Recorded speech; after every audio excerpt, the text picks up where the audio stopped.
From the New York Times, a growing number of Iraqi security force members are becoming dependent on drugs or alcohol, which has led to concerns about a significant addiction problem among the country's armed services, as the insurgency remains a potent force. Military and police officials say that in some regions of Iraq, as many as 50% of their colleagues, including high-ranking officers, use drugs or alcohol while on duty.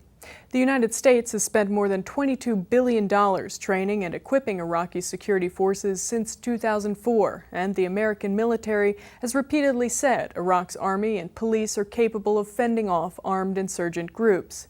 While there's no way to know the exact number of drug and alcohol-dependent members among Iraq's 675,000-member security force, interviews with dozens of soldiers, police officers, political leaders, health officials, pharmacists, and drug dealers around the country indicate that drug and alcohol use among the police and the military has become increasingly common and appears to have grown significantly during the past year or so.